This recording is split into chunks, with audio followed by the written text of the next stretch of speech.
Monsieur le Président, chers collègues, distingués invités, le thème de cette présente session nous interpelle tous directement car intrinsèquement lié à l'urgence fondamentale de sauver notre planète.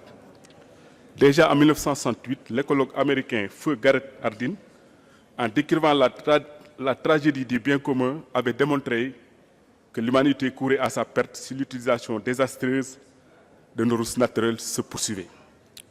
Vous conviendrez avec moi que cette assertion datant d'un demi-siècle reste encore pertinente dans le contexte actuel de recherche effrénée de profit, de raréfaction des ressources naturelles et d'augmentation des externalités négatives. Nous sommes ainsi arrivés à un stade où la capacité de charge de nos différents milieux naturels est pratiquement dépassée. En outre, le gaspillage alimentaire observé par une infime partie de la population mondiale contraste avec la faim observée dans la majorité, surtout dans les couches les plus vulnérables qui n'arrivent pas à satisfaire même leurs besoins alimentaires de base. En conséquence, nous devons changer de paradigme et agir.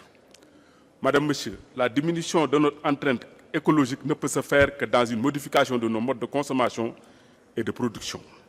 Il devient dès lors nécessaire de promouvoir le développement économique sans compromettre les ressources naturelles dont la surexploitation se fait au détriment à long terme de la survie de toute l'humanité. N'oublions pas que nous sommes tous et toutes les garants de la promesse faite aux générations futures depuis Rio +20 de mettre en place des instruments, des mécanismes pour une consommation et une production raisonnable, respectueuse de l'environnement et de l'ensemble des richesses de la planète.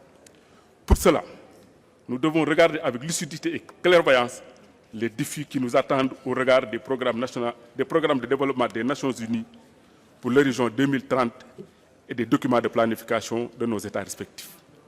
Le Sénégal, sous le leadership de son Excellence le Président Macky Sall, a intégré les principes du développement durable dans la mise en œuvre de ses politiques publiques, de ses programmes de développement et même dans son arsenal juridique.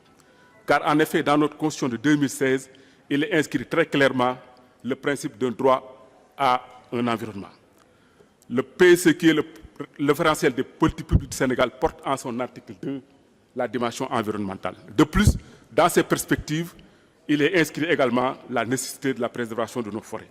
C'est pourquoi notre attention a porté sur la déforestation, l'érosion côtière, les pollutions de l'air et les pollutions plastiques, l'amélioration de nos gestions des ressources naturelles, aussi bien dans le domaine marin que dans l'extraction minière. C'est dans cet esprit que nous apportons notre soutien à la déclaration ministérielle qui sera adoptée au cours de cette session. Pour conclure, je voudrais rappeler que les défis sont nombreux et exigent une mobilisation de toutes les parties prenantes, un devoir de vigilance et de responsabilité afin de traduire les engagements pris en actes concrets visant notamment à éradiquer la pauvreté par une meilleure gestion de la biodiversité et des ressources naturelles, adossée au transfert de technologies appropriées et au renforcement des capacités dans le bien-être des générations actuelles et futures. Et lancer un appel pour que cette session fasse partie de celles qui se font avec développement et changement positif. Parce qu'il y a beaucoup de colloques sans développement. Je voudrais à mon tour m'associer à toutes les condoléances qui ont été présentées par les victimes du crash qui est survenu récemment. Madame, Monsieur, je vous remercie de votre bien aimable attention.